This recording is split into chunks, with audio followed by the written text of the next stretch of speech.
Okay, so my name is Philip Lee and I am an import car dealer. We import cars from Japan to Australia.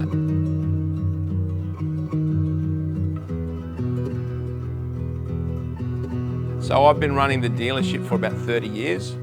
My dad ran it for 40 years before me.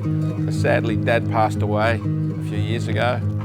And yeah, we've kept the flame burning and we've kept the business going. I don't think I could have done it this long unless I was a car guy. So I like cars a lot. It's sort of like a hobby or a passion.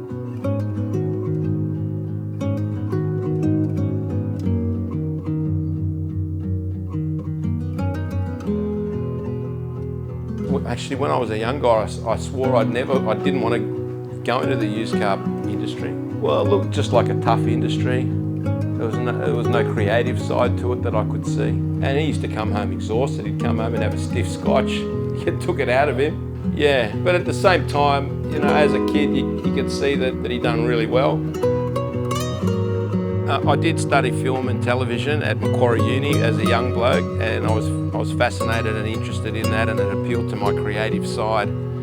But I didn't have the patience for it, and I couldn't see myself becoming financially independent very quickly down that path.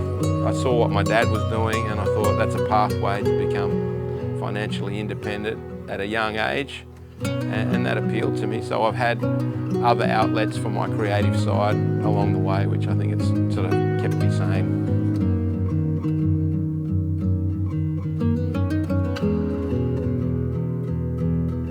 One of the greatest gifts my dad gave me was every weekend he'd take me water skiing in the summer. We'd get up at 5 or 6 in the morning and we'd go down to the Parramatta River just down the road here.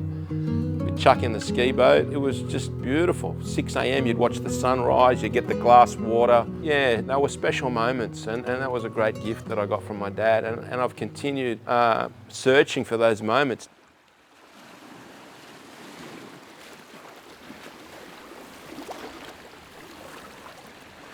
Well, today was a fantastic day because we knocked off with Fluffy, the sales manager. No more car sales. It's Saturday. We got up at 5:30, jumped in the dune buggy, and now we're down here at my favourite spot in Sydney, which is Shelley Beach, Manly. And we've just ripped out on a few surf ski waves. What do you make you feel when you're out there? What's the emotion? Oh, you just forget about everything. Like, you're just in the moment. You're not thinking about all the little silly things that the human brain fetters away on. You're sort of at one with nature, you're in the moment, you're concentrating on it, you're in the flow, you're in the zone. Baby, heaven. Yeah. And when I think back on my life, all the really peak moments where I thought, yes, that was a really special moment in time, there's usually a connection with nature. So, and they're beautiful, beautiful moments where there's just yourself, and maybe a couple of special people, and nature. Those are very simple things. If you're doing a job that you don't love and you're doing it for the money, I think that's okay, because we all need food on the table and we need a roof over our heads, but you've got to have a balanced life or you'll end up sick.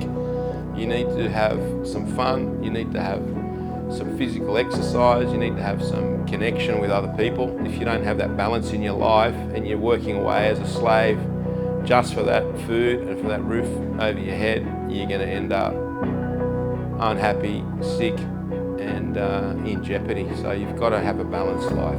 I think human beings are naturally artistic and creative creatures. So I think that's the main thing that separates us from other animals, is our level of creativity. I've met heaps of people in my life that say, oh, I don't have a creative bone in my body. My mother was one of them. And very late in life, she started sculpting. She's been steadily sculpting for the last 20 years, and she's putting out stuff that I think you could hang in any museum. Every human is innately creative, and being able to express your creativity is a means of being happy.